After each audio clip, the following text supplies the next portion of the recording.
Welcome back to The Finnovator. I'm excited if you're joining us for today's episode, where we're going to deep dive into that hugely interesting topic about the future of scalable advice. And I promise you, you're going to want to stick around until the very end for some eye-opening insights. Today, I'm joined by the remarkable Nigel Baker.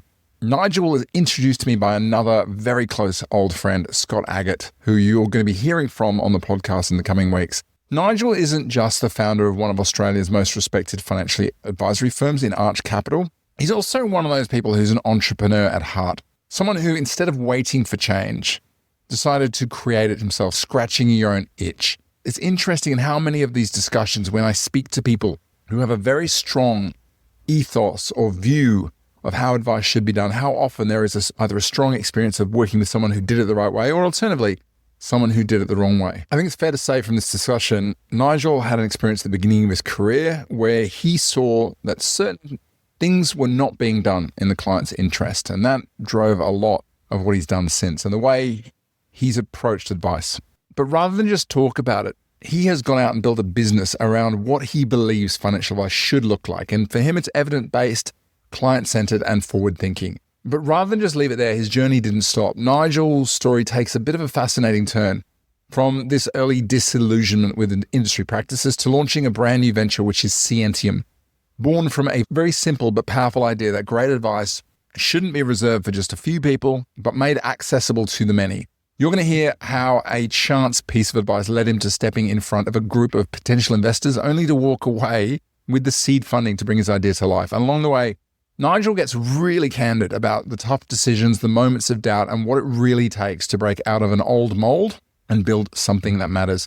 If you are passionate about where advice is headed, where I know a lot of you are, or even you're just looking to be inspired by someone who's solving real problems in a bold new way, this episode is for you. Plenty of wisdom for the trenches, and I guarantee you're going to leave with some fresh perspectives on how to serve more clients and maybe even do it differently and better. Before we jump in, though, I have a small favor to ask. If you find value in these conversations, please consider subscribing to The Finnovator, or better yet, leaving us a review. It really helps others to discover the show, and it supports the stories and the voices we bring you as often as we can. All right, let's get started with Nigel Baker and the future of scalable advice. Let's kick this off. Today, I'm really delighted, hopefully I'm showing the right screen, to be having a conversation with Nigel Baker. As you're going to find out, Nigel runs a really very successful financial planning business based in Sydney called Arch Capital, and we're going to talk a lot about that.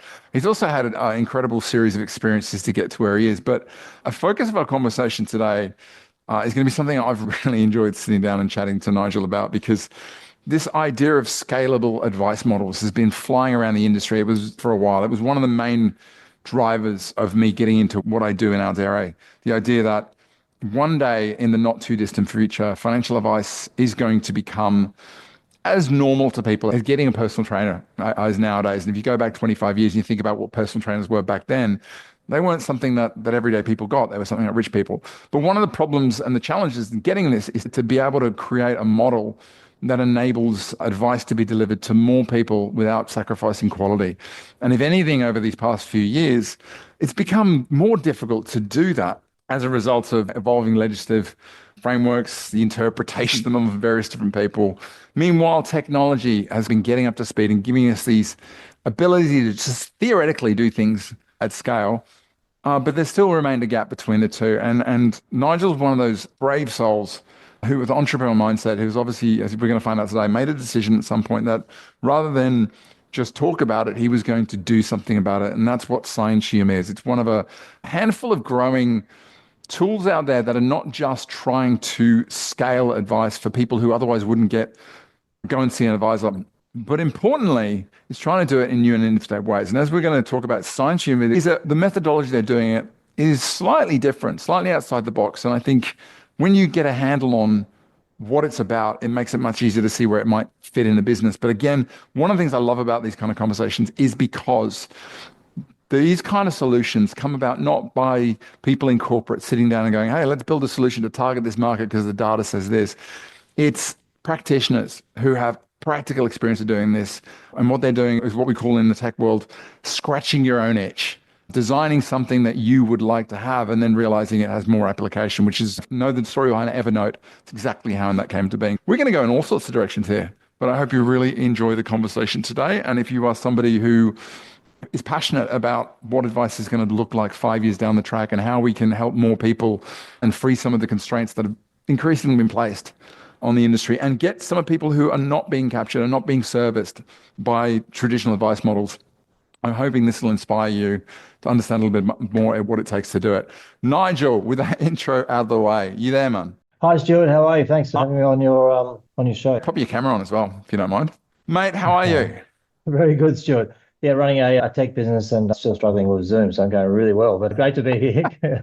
What do they say that thing about Jerry Harvey? If you went into his office, it was just mahogany everywhere and not a single computer to be seen. That was apparently what it is.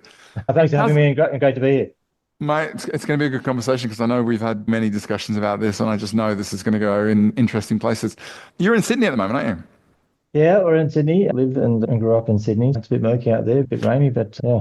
Yeah, I'm looking through the skylight and I must admit, I can't work out whether it's a dirt on the skylight or it's just murky out there, but I think it's a bit of both. The pool company just sent me a text saying, watch out, crazy weather ahead, top up your pool. Go, what's going on? I suddenly look at the weather. It doesn't look good for the weekend. No. Anyway, let's hope it's not a cyclone.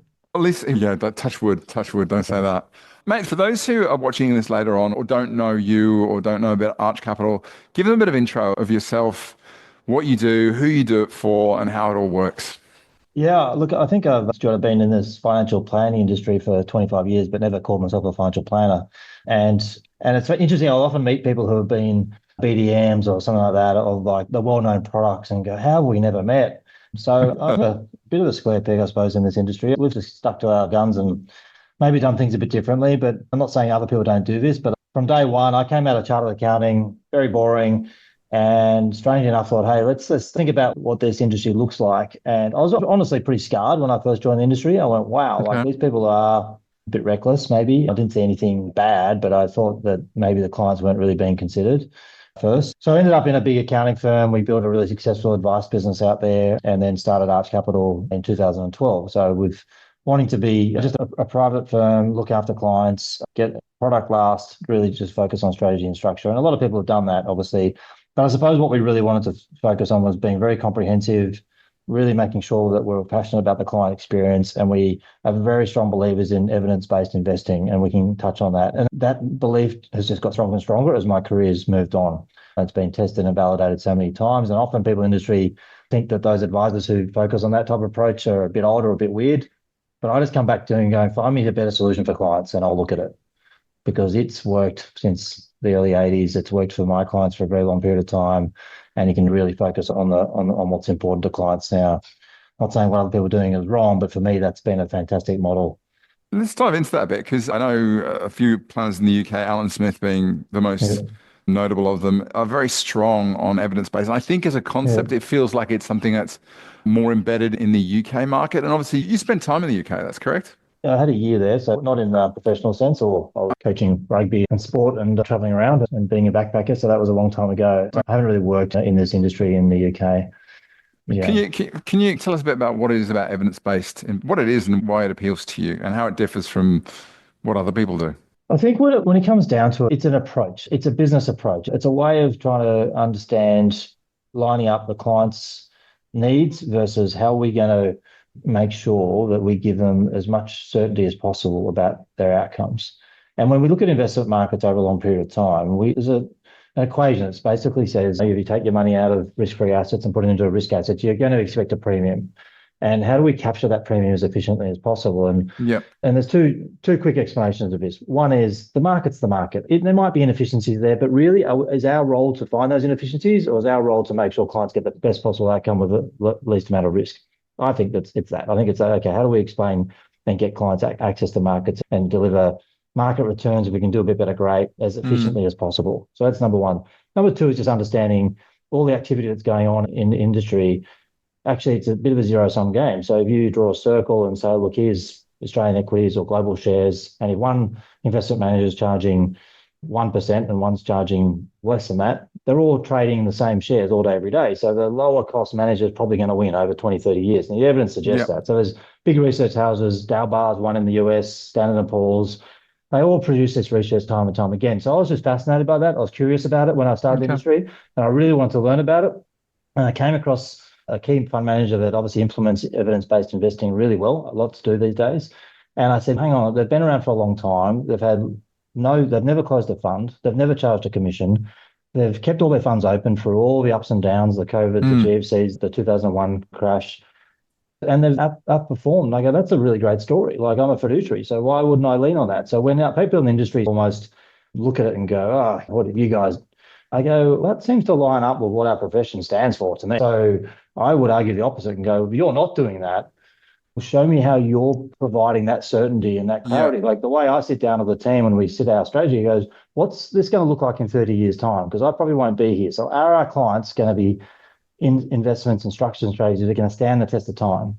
Mm. And that's the way we've got to think, because they're committing to us. They're saying, hey, my retirement's in 20, 30 years. We've got to make sure that these systems go beyond us. And so we can't use a system or manager that might only be here for 2 years and has got Yeah. a track record of 1 year. Long way to explain evidence-based investing, but it's basically a way of really delivering an outcome for a client and finding the best possible solution. So all we say to clients is, yeah, we call it this evidence-based approach, but really all we're trying to do constantly is just find the best possible way to give them the absolute best way to capture and deliver capital market returns. It's interesting because sometimes I catch discussions, particularly on LinkedIn, sometimes on Twitter, between those who are evidence-based, particularly in the Mm. UK, because as English people can start fighting an empty room. But people who are really for it are Yeah, very for it. And then people who don't like it, it's almost like you can't be in the middle on it. You got to have yeah. one view or another. And it seems like almost arch rivals.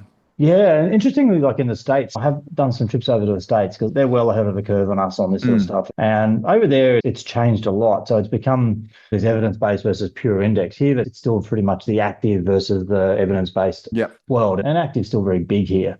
But I see that going on. We see clients come in time and time again. I just say to other professionals, be curious, just check it out. I'm not saying you're doing anything wrong. Just check it out. Mm. Because if they're not even willing to go and have a look at it and check it out as what their role is, then I go, I wouldn't want to be your client. I wouldn't Yeah. want, if you're not willing to even check it out and see if there's something better because you're so stuck on it. This is what you Mm. do and you add value by picking stocks, even though there's no evidence to suggest that you can do that. But if you do believe, Mm. show the evidence. They all walk in and say, hey, here's what we do. Oh, great, we'll have a look at it. Just give us the evidence and we're happy to look at it. But they don't have the evidence, so we've got nothing to use. So how can I use it for clients if they've got like a couple of years of data? I go, that doesn't make any sense. Yeah.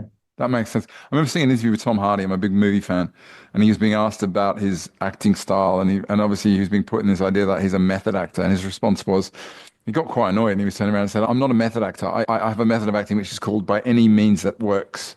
And Yeah. I think the point is that some of the smartest people I know are the ones who they'll go into it with a belief or an understanding, but if you put something in front of them which challenges that understanding and it's justifiable, they'll change their beliefs in a heartbeat. And I think that's for me is one of the marks of people who are really properly analytical. They'll look at things, but if the data no longer lines up, why would you continue to believe something? Yeah.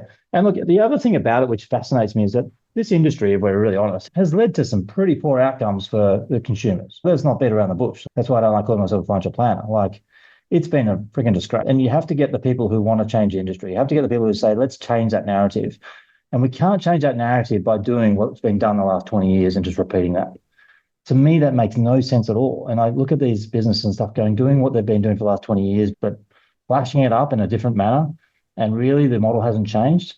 I actually think that's really disappointing. I think we can do better as people who are custodians of this industry to say, hey, we can do better than that.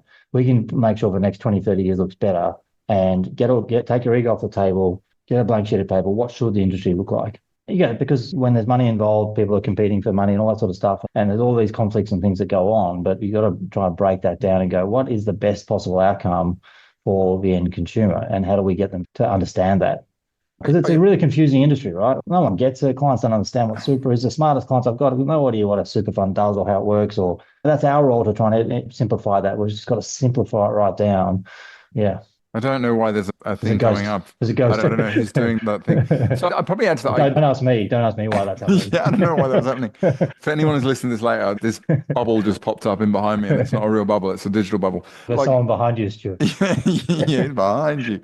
Like it's always been a point to. I remember a family member of mine went for advice to an advisor, and there was so much wrong with this advice I couldn't even begin to tell it. But one of the things that I looked at is I just couldn't understand. If someone wants that outcome and that's what it's going to take to get it and you work back from there, if the answer is they need 5% return consistently Yeah, over time, yeah, why would you go for 10? exactly. Like, Why would I you mean, bother? It's like you do what you're required to get you there safe, unless they want to take risks, unless, which most people don't, just do what's required to get you home without any problems. That's the most important thing. exactly. And for clients to understand what our role in that, like I still see that where people are promising returns and things and go, I've Yeah. got no idea what the market's going to do next second, next day, next week. And for clients, you can see clients' body language relax when I have Mm, that conversation with them when they say, so how do you manage money? So first and foremost, we're just going to let you know, but I don't know what's going to happen in the markets next. Now, most financial planners would look at me and go, you don't know what financial planner then if you're not picking stocks. I'm going, but let's just be honest about this. No one mm, does. So how do we invest successfully without doing that? Well, hey, here's a process we can use. There's still the test of time. It's got all sorts of data to back it up. I don't know what market returns are going to be in the future, but what I do know that I'm going to give you the best chance to capture whatever those returns are. yeah. And I'm optimistic that capital markets will continue. We believe in capital markets. So we should expect something that's happened in the last 30 years. That looks about, if capital markets continue the way they have, we Mm, should get about the same. So whatever that return is, we're going to capture that as efficiently as possible for you. And the reality is you're going to beat 95% of investors by using that approach. There's a couple of people who are going to get lucky. They're going to get the next Apple. They're going to get the Nvidia. Of course they are, but that's not the way to invest successfully. Let's do this. yeah. Let's take the emotions and the risk out of it. And you know what? 99% of people, that's perfect for them. There's 1%. I've been doing this for 25 years and I talk to people about all these strange products that come to the market and they tell me that's what our clients ask us for. And I look at them Yeah. and say, I'm yet to have a client in 25 years walk in the door and tell me what they're looking for. And then it's my role to explain to them, actually, I think this is how you should invest. This is how we would structure it for you. Because Mm, as you said, you need to get to here, you want this sort of capital, you want this sort of return. Well, this is the best way to do that. So it dumbfounds me when I see these people pushing strange products and I go, it's just not necessary, not for your it's retail market. If you've got $100 million and you want to invest in some crazy stuff, go for your life. But it shouldn't be, the mum and dads out there shouldn't be having, I'm really strong about this high credit market that's popped out of the woodwork. Mum and dad with 500K in their super fund shouldn't have 20% in high credit. It's just ridiculous and it's going to come hurtling down and our industry is going to be scarred for another 10 years because they don't need that. And it's a liquid and cracks will, I'm not predicting a market fall down, but I'm just saying that's unnecessary. But it's being first. sold by financial planners again because they're chasing these returns and they don't know and really understand what's under the bonnet. Look, like in defense, I think a lot of planners that I work with these days tend to take a what you call it lifestyle goals. In other words, they work Yeah. back from the goals and that's the stuff. And I think there's great alignment between what you're talking about, evidence-based and goals. Yeah. It's ultimately the outcome's the most important thing. Yeah. Just to add a bit, I actually think a lot of this, if you look at a lot of systemic issues that have occurred over the last 10, 15, 20 years, the underlying factor is institutional drivers. Like even the Yeah. Royal Commission, I think 97% of issues were institutional. And yet here we are with the institutions exited and everybody else picking up. That's not to say there's not advisors out there who maybe their proposition is about investments when it shouldn't be. It's kind of like, but I've got nothing wrong with that. I'm just saying to the right client, the right, yeah, rather than this sort of, oh, that's what I was told to do. That's what will happen. I like the people say, oh, that was my dealer group, so I could do it, or that was in the allocation, or yeah, whatever. yeah. That's to me, we've got to take bigger, as I said, the industry, the professionals need to take responsibility. Don't push it back on the bank you work for, the institution, or the dealer group. Is that really the right thing to do for clients? Let's talk about Arch. Because obviously Yeah. the foundation of you being able to do what you do now in Scientiam, and I do want to get onto Scientiam, Yeah. but it would be very hard for you to do that unless you had that foundation of a good business that I'm not saying it runs itself, but definitely gives you the opportunity. Talk us through the evolution of Scientiam from the beginning. Yeah. Like, how has it grown? Was it different from what you thought? What are the things that you put in place that have really given you that platform? Yeah, John, you opened with that saying, oh, I had this crazy idea of let's give it a go ourselves. And Sorry, you didn't ask Arch. I said Scientiam then. I want to hear Scientiam, about, yeah, Arch. Scientiam. Give us an idea Arch. of, give us how Arch is, sorry, I got that wrong, how it's evolved and the kind of business it's become. Is it different from what you thought? And similarly, how have you got to a place where you had that opportunity to do this kind of work in the Scientiam space? Yeah, I think, look, I think when you jump out, I was in a big firm. It was a 40 partner firm. I think maybe close to 40 partners when I jumped out. Wow, I was that's a 30, lot. how old was I? 36 when I started the business. And I had no idea. Like I didn't know what a BAS was and an IAS was. I'm a chartered accountant, but I hadn't done that sort of work since I was 19. Yep. You go in very naive and probably thankful I was naive. I had three kids under three at the time, and I look back and go, wow, what a wild ride. But How'd you do that? we got there, and I think everyone who starts a business probably looks back and goes, well, that was mad. But I had this entrepreneurial bug in me. I wanted to run my own business. I was passionate about the sort of model I dreamt of. I didn't want to be conflicted. I really loved where I'd been. It was a great firm. It was a great time, but things were changing, and it was time for me to. I kept saying to myself, if I don't do it now, I'll never do it. I was getting paid really well. And it took me a long time to replace that income. So don't do it if you're chasing income. If anyone's out there about things to start their business, don't do it if you're going to work less. Suddenly you're finding out about HR and paying bills and all that sort of stuff, which is running a business, and that doesn't change. But I think where it evolved was we did a bit of accounting work as well to start with, and we started to build out this private wealth practice. And before the rules changed, so we were true to label of being no commissions and independent. We didn't do insurance. We referred that out. We really just want to engage that strategy and structure. And again, not saying that I'm the only one who's done that. Of course, many have. But it suddenly took off. People did align with that, and it was difficult in the early days because the industry was very different and people were getting kickbacks and things. So we had a fee model, and we had to be really transparent about it. And we didn't get fees from the wraps and all those sort of things. So our fees were our client fees. We weren't getting any margin from anything else. And so we had to get the pricing right, and we still took a while to get that, obviously. We had to really work hard on our value proposition and what that looked like. And as I said, we didn't really call ourselves financial planners because we felt that by calling ourselves that, we just looked like people who were selling product.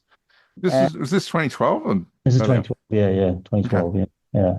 So as that started to grow, slowly but surely, you start to take on more people and learn about that. And even though in a big organization, I felt I had that experience, when you're hiring and firing in your own little business, it's very different, and you make some mistakes. Yep. And you get some great people and you get some terrible people, and you maybe don't do the right. You're trying to get that culture right. And it's hard. Small business is different. Like, some people are good at it. Some employees really should go back and work for big businesses.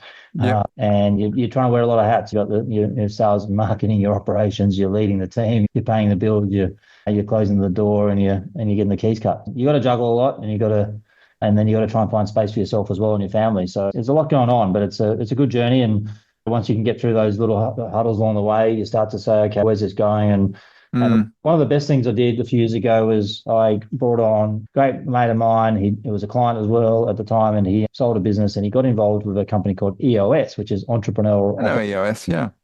And I'd heard about it. There's this firm in America I've been following, and he went from my side, a sole practice, to 20, 30 staff over 20 years. And I went, no, I like this guy. I'm going to follow his business. I want to look like him in 20 years.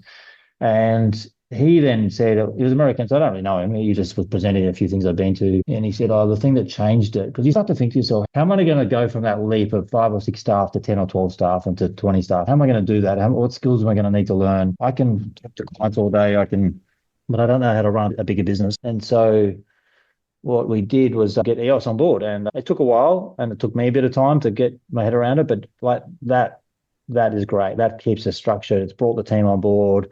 It's helped us make some really good decisions around who is on the bus and who's not, getting our values and our vision really clear. And the power you get from that, when you have the team reading out your vision and values at every weekly team meeting, and we have accountability, and there's this thing called IDS where you get your issues on the table and you work through them in a methodical manner, and your meetings are all very sharp and everyone knows what's going on. Everyone sees the vision. Everyone's got buy-in. You start to build momentum really quickly. And like we grew 300% in 18 months. It was like a curve, and then bang, we just took off.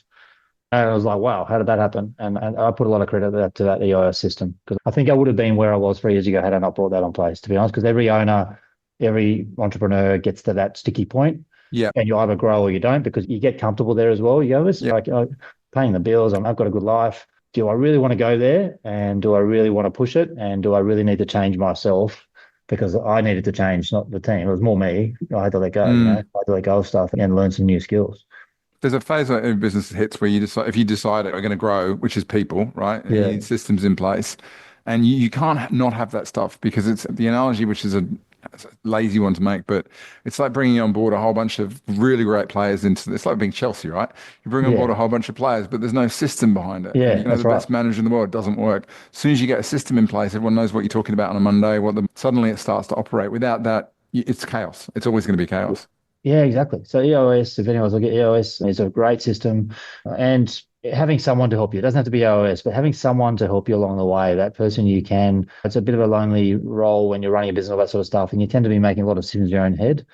So I think that is really powerful lesson to be able to lean on someone, whether it's EOS or a trusted advisor, a coach, a board, whatever that might be, to say this is where we want to go, for them to challenge you and to bring people, the right people on the team through on that journey as well. This is a good book to kick it off. I grabbed that. That Yeah, was the yeah, first exposure to it, and it goes through it really quickly. yeah, Because there's a lot to it, a lot of yeah, different yeah. pieces. But yeah. So you 300% growth So in 18 months. That would have been it included acquisition. Like we were growing pretty hard, and I just got it. decided we can't do this without an acquisition. Like we're just bursting at the seams. And we sat down and went, we were looking after 100 family groups. So we've had other clients in the family and stuff. And we said, our target is to look after 1,000 family groups. So that was our 5-year goal.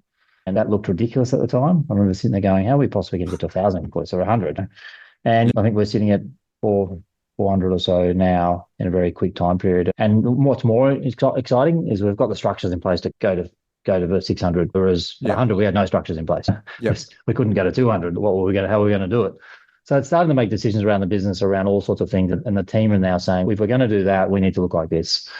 And it's no longer just me saying that. It's like they're going, we're going to need this system, we're going to need that structure, we're going to need that. And then just go, yeah. And so it's really, we're a tiny business, we're a micro business trying to be a small business. And that's probably one of the hardest parts, right? To get out of micro to small to medium. Well, they call it 0 to 1's the hardest bit, right? Yeah. But and it's interesting. There's a general rule of thumb, and it works for a number of different things, that 75% of your results come in the last 25% of the game. Like it works with weights. And I've seen it time and time again. Businesses, they put in their hard work, put in the hard work, they put the systems and the process, they get the team, they get the vision. And then suddenly it feels like it's overnight. It kicks in. Yeah. And you look at it and go, how did they go from that to that? But it's everything they did in getting the structures in place. That's the thing that supports it when you get that rapid growth. Conversely, businesses who don't do the work and then they try and put the foot down on the growth and it just doesn't work and they end up in a mess. Obviously, at some point in this whole journey, you've put in the hard work on EOS, which, to be honest, Nigel, puts you in the upper echelon of advisors who are actually also run really good businesses or can put the hat on. You've got a business that's rapidly growing. You've gone through acquisitions, which is a whole other conversation, which we won't go down. And someday, presumably, you're in the shower and you go, you know what I really need is I need a Scientiam. Talk me through how it happened. Yeah, so a part of our proposition was to say we wanted to be, so what was our expertise and what was going to make us stand out? And we really wanted to be able to talk to clients and give them the whole of, so intergenerational wealth solution. Okay. We wanted to enrich their lives and be able to deliver a intergenerational wealth solution. That means up and down the curve. So up the curve was obviously a lot more around estate planning and aged care and those sort of things that were evolving and making sure we had some expertise in that space. And that's been fantastic for those clients who have reached out and we can offer a really good solution there. Yep. Then to go down the curve and say, what about your kids and grandkids? And the legislation obviously was saying you can't do that, really tricky, you have to give them advice. And I thought, people need this. Like, obviously, people want to have engagement and they're going online and finding stuff. And wouldn't it be great if the children of our clients and your grandchildren, or our clients that aren't ready for advice yet? So we see this as a pre-advice market. Yep. Where how many firms get referrals every year and they can't help them yet. They're not quite ready. And you have this awkward moment of, we do this, we can't help you. So what happens to that person? They get stuck in inertia. They might end up back in the day at a bank, or now they might go online and get some info from a finfluencer or something. So you think, I believe that there's plenty of great advisors and there's some amazing advisors I've met, some that I really aspire to be like in Australia and around the world. There's some amazing businesses out there. But wouldn't it be great if those people could access something from those advisors and get some initial education, some thoughts around it, and just start the journey? It's sort of the advice journey, but in Australia, everyone gets caught up going, advice is a statement of advice. So forget about the documentation. Yeah. I'm not saying don't be compliant, but I'm just saying start to get them on the journey. What does that journey look like? And can we replicate that online so they don't need to come in and meet someone in a suit and tie? They can start to engage a bit online and but also as a business, you're starting to build that trust. So I think as I talk about changing this narrative, that as an industry, we need to rebuild the trust. There's very little trust. It's getting better in the community around what we do. So how can we change that so that the next generation and even the older generation start to go, actually, that's a nice way to build this trust. So I can start to see what benefit am I going to get? What are they going to get out of this? How are they going to make sure that they're getting some good outcomes? And then eventually they might lead to full advice, but they might not. Yep. They might play in that space for the rest of their life. They might at least go away with some better information, but that information is coming from a trusted source. And that trusted source is that advice firm, because they are professionals and they are going to provide the right sort of information. They're not going to tell a 20-year-old to go and buy options or something like that. They're going to actually educate them and say, this is how you do things properly. So that was our idea. Scientiam is the word for knowledge in Latin. Yeah. So the people are old enough to study Latin at school, my master art. And so I was looking for a word. It lined up. My school here in Sydney has Scientiam in its motto as well. So it all lined up and made sense. The marketing people said it's a terrible name, but my IP lawyer said, that's great. No one can copy that. So we started to build this out, and for our own clients, we tested it. It was actually a very good client of mine, and who said, look, I think this is a great idea. She'd been in capital markets her own life, her career, and retired, and said, I think you've got something here. Why don't you raise some money? And I went, that's a bit uncomfortable. I don't know how to do that. She said, I'll give you a few pointers. Another very good friend of mine was a startup guy, and he said, look, the way I always did this, I never asked for money, I asked for advice. So what COVID had hit, he said, what I do, I run a webinar, invite some people, tell them to bring someone who's an investor, and just do a pitch deck and just ask for advice. And he said, I reckon that I like your idea. I reckon at the end of that, you'll have people saying, how do we invest in this? So I did that, ran the webinar online, thought I'd get crickets, and literally got off the call and we had our seed money ready to go. Wow. Literally, they were emailing me saying, not big amounts of money. We didn't need enough to get off the ground, but I needed just a bit just to de-risk it a bit as well from my own personal wallet. And people excited to get on board and go, this is a great idea. Now, we've got a long way to go. We've got a long way to go. So my biggest learning is it's hard, and this industry is very regulated and very compliant, as it should be. And we've got an idea here, which we're just a little bit ahead of the curve in terms of trying to say to advisors, hey, offer this, because they go, hey, we can't. The law says we can't. Now, I'm not saying we're trying to be illegal, but like there's some complexities around advisors obviously offering this sort of service and making it worthwhile and making it commercial, all those sort of things. But hey, we're on the journey and we're off the ground, and the business is up and running, and we've got, I think, was it 350 customers or something now. We're live, but we need a lot more, of course, like any business. But we've validated it. We've gone, okay, there's something here, and literally, and I really apologize, I was a few minutes late, but I've had a big group now really approach me and put a real interesting deal together to say, let's take this big, because right now we're capital light. Had some really interesting people approach me and go, we think we can help. I think you're onto something. And that's exciting, but that could end up as nothing as well. Yes, when it's entrepreneur space, you get lots of people, you got to stay pretty focused. You do. Because you can get distracted. But so, yeah, it's a really fun journey. You've got to be careful and focus on the main business, but also this has become a business in its own right. And just the people I've met, what I've learned, what we've done for those clients that are clients, I'm really proud of it. So we just got to keep at it. But you have plenty of moments where you go, why the hell did I do this? Yeah. That's kind of thing about if you like the business, Joe, when you're a business owner, you have to make decisions and you don't get anyone directing you. You've got to work it out for yourself. And sometimes you look in the mirror and go, which direction do I go? Am I doing the right thing? And you just get up and you keep making decisions, and eventually you head in the right direction a lot of the time, I find. Yeah. What's your journey? If you're an entrepreneur and you've had success, do you similarities and the ups and downs? Yeah, there's a great book I read, something introduced a while ago by Seth Godin called The Dip. And every time, I don't know if have you read it? I haven't read The Dip. I love Seth Godin stuff, but I haven't actually read The Dip. So this one's good because he makes the point that the advice, never give up. That's actually not. Yeah. Sometimes you need to give up. Sometimes you need to recognize I'm flogging a dead horse here. But other times it's trying to work out whether you might just be on the edge of a breakthrough. Because I don't know what your experience has been, but my journey has always been periods where nothing seems to be happening, followed by periods of suddenly everything's happening. Yeah, and disappointment and all the emotions. What did Winston Churchill, I love that quote. He says, success is going from failure to failure with no loss of enthusiasm. It's a good quote. Yeah, that's a great quote. I like that. It is a really good quote. But yeah, I sometimes get asked, how does doing what I do now 15 years in, how does that feel being your own boss versus working in corporate? And I always trot out this line, which is the worst day in my own business is still better than my best day in corporate. And I really believe that. You're your own boss. I want to ask a little bit more I want to dive into Scientiam, because do you find it hard to articulate to particularly other businesses exactly what it is? Yeah. I think we've struggled with that, and we've flopped around a bit on that as we've, probably because I'd come from a very independent space. I probably thought that's how others thought. And I'm not saying I think better or worse than other businesses, but I was a bit unconstrained because I was independent. I'm going, hey, we can do this. Yeah, we can go and change the world. We can provide this to tens of thousands of people. Every advisor in the country can now help thousands of people. How good is this?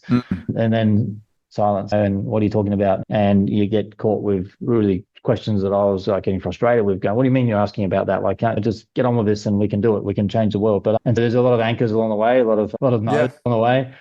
Yeah. So it's then you have those days where you go, maybe I'm mad, maybe this isn't going to work. Absolutely.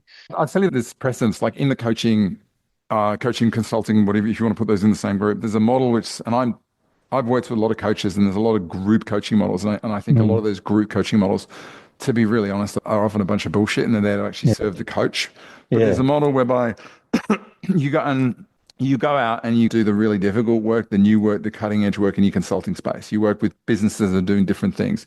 That then floats down into your coaching space, which is where essentially there's a bit of repeatability to the process. You've got standard strategies that you put in place, and this is where the connections going to become clear. Standard strategies that you put in place. You're using certain tools to help businesses to enable that, which is essentially the equivalent of giving advice. There's strategies, there's certain vehicles you can do. You'll update the vehicles, you'll tailor it to the client, but you're not creating it from scratch. And then the model underneath, which is where you take all of this IP, you condense these training sessions, these coaching sessions into kind of how-to videos, and there's tools and templates that support it, and you've got technology, and you make that available as a kind of like not like a DIY, but here's everything you need supported, and then that's your scalable offering coaching, if that makes sense. Yeah. Yeah. And it feels like when I hear what you're doing, it feels like you're saying, okay, there's a private family office space who are doing really complex things. Then there's advice space, which is applying certain strategies. But what you're doing is you're trying to go, there's all these people are looking around for help. And the only people in the industry who don't seem to be able to provide that help because they're constrained is the people who we want to. Exactly. Yeah. And how do we free that up? Because if we can do that, then those millions of people who need advice, I think they should be getting it from qualified, experienced people in a digital way. So this is possible. The digital is moving very quickly, as we know, but we don't want that controlled by the big institutions because the law's about to change and they're going to come in and control that market again. Hey, advisors, they will come back in. I'm not trying to do this as a fear thing, but they are going to come back in and they're going to control the language and they control the value of advice and they control the price. And I think if advice firms really don't wake up to that and start to think about how are we going to, now most advice firms go, we're fine, we've got 100 work clients, they're never going to change. Hey, Kodak said that too. Technology can change things pretty quickly. And I think relationships are always really important, but how do you nurture that and how do you become the source of truth? And how do you say, okay, these 30, 40-year-olds, and I'm almost 50 and I've got lots of 50-year-olds signing up to Scientiam who don't want advice, but trust what we've built. Right. And they've got a lot of money in super, right? Now, they're happy to take that low cost approach. The benefit is that they're now in the ecosystem. They're now going to be, when they're 60, we're capturing them, right? Doesn't guarantee it, but geez, we've got a much better chance of capturing them at 60 than 50. But along the way, we're adding value. And even if they don't become full clients of the full advice firm, we're adding genuine value to them along the piece rather than them getting that noise from an industry fund. They do a good job to some clients, but I don't think they can compete with what advisors do. And I don't think advisors even want to go near, and we're not trying to, one of the confusing things we maybe get caught up with is we're trying to compete with that. We're not trying to compete with that. I agree. I think it's completely different demographic, completely different, everything. Yeah. And I've got some really people I've worked with before I really respect. Andrew Gregory of Uni Super in there, and we've sat down and spoken. They're doing all the right things, but their model is not that. Their model is kind of it's completely different. So what I'd love to know, you would see the information. These clients who are coming in, it sounds like there's various different types. When they come onto the Scientiam platform, what sort of things are they doing?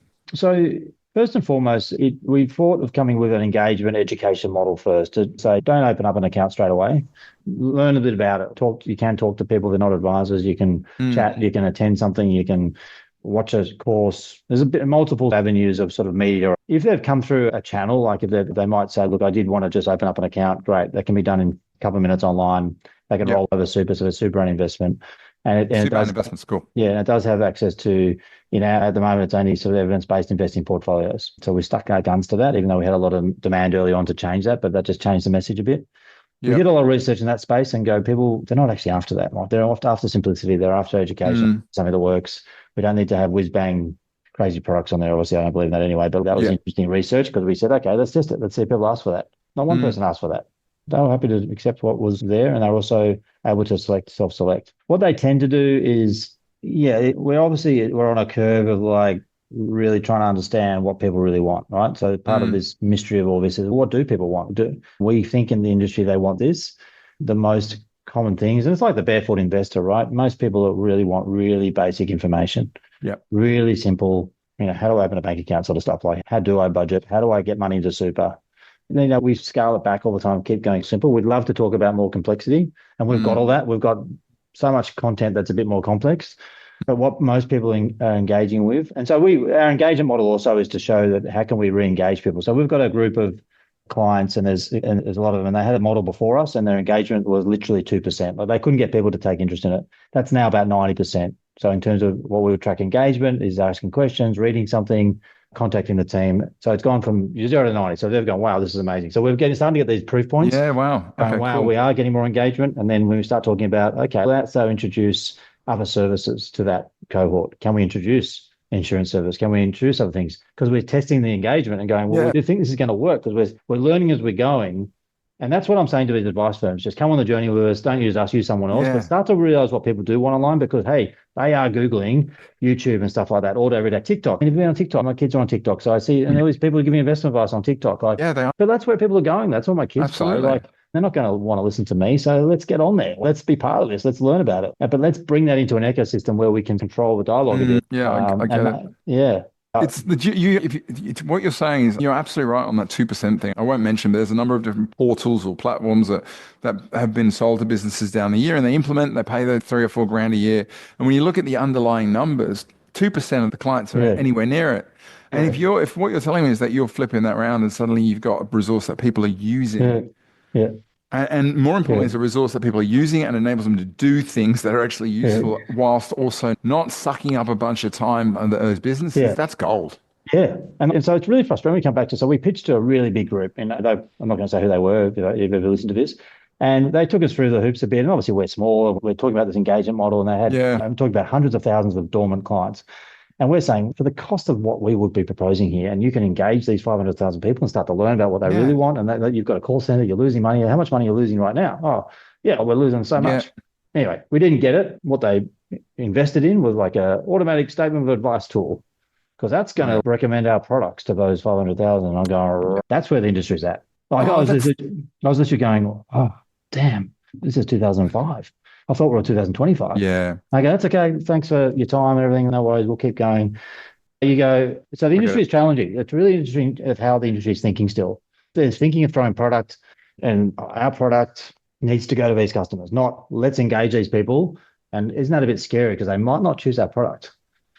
I can see why you've built it right now, because you're at a point where you've done the private thing, obviously 100%, like you and I are in the same space with and I'm doing it in the general insurance space, because I'm like, there are a certain part of the market who they just can't afford advice. They're not ready for it. They don't want to deal, and there's nothing there for them. But what I love about what you've done is you've done this. It's a caboose. You've gone, I'm going to build this on the side of the business, because I'm thinking, I'm like, the statement of advice is I'm going to solve the problem that's hurting right now. You're going, but we're going to solve the problem that 5 years later, we're going to look back and go, aren't we glad we built that when we did? Because now we've just created this farm of opportunity, not to mention added a whole bunch of value. These are the moments you get really excited and go, yeah, we got it. And then you go and do a pitch and you go, oh, damn. What's the main pushback you get from advice? If you had to go top 2 or top 3 bits of pushback you get from advice businesses who, when you talk to them about it, what are they? Look, they say some weird stuff. I'll be honest. Sometimes I walk out and go, why am I in this industry? They want a kickback straight away, like without even asking what's the engagement here. They go, so what are we making out of this? Okay. That's really common. Do you do SOAs? Number 2. Yeah. Okay. That makes sense. Do you plug to Xplan? Xplan shit anyway. But why would you want me to do? They're like very financial planning. This is how we've been doing things for 20 years. And maybe I don't sell it well enough. Maybe they don't get the future. They don't get, hey, we're taking you down this path. Not disrespecting the past, but like we're thinking down here. I'm not trying to solve the problem of the past. You can solve your Xplan problems. You can solve your SOA problems if that's your problem. I mean, on the SOA thing, the legislation has never said it needs to be as complex as it is. So as an independent business, obviously we're compliant and all that sort of stuff. But wow, we've been able to cut this down. This whole regulation thing, I was always going, why is everyone whinging so much about this?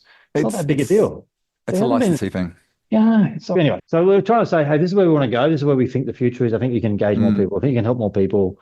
Let's work through your questions around legislation, things like that, and how we can swim between the lanes and make sure you're not breaking the law. Not, this isn't going to lead to Xplan, so therefore I'm not interested, or the price of the underlying fund, they don't get it. I think we can go direct to the platform and get 0.001% better. It's a bit expensive. I'm going, Okay, that's irrelevant, but that's fine. That's you going. You can go direct to the platform and give them statements of advice if you want. That's up to you. It's just bizarre. I just have to move on and not Yeah, get you do. deflated by it. Look, I think it's, you've had much more experience pitching this, but I think in these cases, you've got to find the people who are already Yeah, thinking that, well, yeah, startup world, find the people who are already thinking that your way, yeah, and then worry about converting the rest later on. But yeah, and yeah. it almost feels, I've said this before, I feel like this, it's not, if you're looking at this as an extension of an efficiency play for an advice business as it is now, that's not the No, game. no, exactly. Yeah, It's an extra ballpark for your business yeah, that is just going to expand your offering and make it easier for you to work with clients when they do trigger and they come across. But yeah, yeah. mate, I'm Yeah, very we're mindful running of along. Yeah, I'm yeah, mindful of time. You've got something coming. yeah, If someone's listening to this and they're like, I'm getting it, I understand it, but I'd have to get in and look at it and play with it to yeah, understand what the hell yeah. it is. How does it work in terms of entry point to Scientiam? Is it something that people can play with? Is it Yeah, they can something just that go they to the can website. brand? Yeah, Yep. you can white label it, totally white label a demo. We've got a really cool site. We've got a team that runs people through it. I normally sit on most of those as well, as if I Yep. can. So there's a whole lot of stuff we've prepared, obviously, to try and get people to understand. But you're right, like they have to be thinking a bit ahead. This isn't solving the problem of today. This is solving the problem of tomorrow a bit. And I get that some firms are busy doing enough stuff with what they're doing, and this is another project. So they have to have a vision and a value to say, we're heading here. We think we can help more people. We would like to help the family groups. We need a solution for that. And at the moment, we don't have one. This is a really cool solution that we need to think about and how we bring this into our practice. You're dead right. It's a future planning tool of a business that looks to the future, not we've got this problem in the past. Can you help us sort out our SOA generating technology? And I don't know how to do it. But on the flip side, if there's anybody out there who's listening to this and they have ever found themselves in a conversation talking about the importance of financial literacy, or they're paying for Yeah. I won't mention names, they're paying for one of those additional things that used to be a cash flow tool, or it's a portal, Yeah. or if you're having these conversations with clients about, or you've got kids who are being sent and you're having to do advice for those kids, but those kids don't want to work my parents' planner. I feel like if you're having these conversations or you've spoken to this yourself as an advisor, as a business owner, and this isn't something you're interested in, there's a disconnect there. Because Yeah. that's exactly what this is. This is all those sort of Yeah. things. If people do, I'm going to let you go as well. If people do want to check it out, just go to scientiam.com.au. Yeah. Scientiam. Yeah. .com.au. Yeah. And I think do they go to the advisor tab? Yeah. Just go to the advisor tab. There's a contact number there and email and things like that if they want to reach Okay. out. And you can start the sign-in process and just go through. You don't need to sign up. teach anyone. You can just sign up and play around. Yeah. Cool. All right. Nigel, any final thoughts? Thanks a lot, Stu. I really appreciate it. That's good. It's been great getting to know you, and this is great. It's good to just I hope I don't think I answered many of your questions, to be honest. I think I just started ranting on, but I hope it's been good. No, I just feel like there are so many different. I get a bit carried away. I get a bit excited. No, I love it. We can talk about so many different things. And I think maybe we should do this again sometime soon, because we could talk about EOS. We could dive into, we can do more, but it's been really useful. And as always, I really enjoy the conversation. So yeah, thanks a lot. No worries. Enjoy the rest of your day. You too. Cheers. See ya. Bye. I hope you really enjoyed what I thought was another really incredible conversation with Nigel Baker. We dived deep into the evolution of scalable advice models, evidence-based investing, and how innovation like Scientiam has the possibility to open up a world of advice to people far beyond our traditional client bases. Now, if you'd like to learn more about Scientiam or how you can start future-proofing your advice business, please check out scientiam.com.au. That's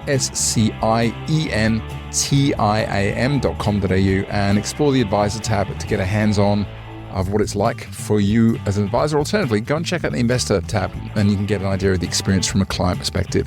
If you enjoyed this episode of The Finnovator, please consider subscribing or leaving a review. It's a really huge help in getting The Finnovator in front of more people who are passionate about shaping the future of advice, just like you are. And if you're looking to ramp up your practice success, please don't forget to join the Audere Practice Success community by visiting success.audere.com.au. That's AUDERE.com.au, where you will get access to the full masterclass catalog and a lot more to help you grow, scale, and systemize your practice. Thanks again for being a listener, and I will see you on the next episode of The Finnovator.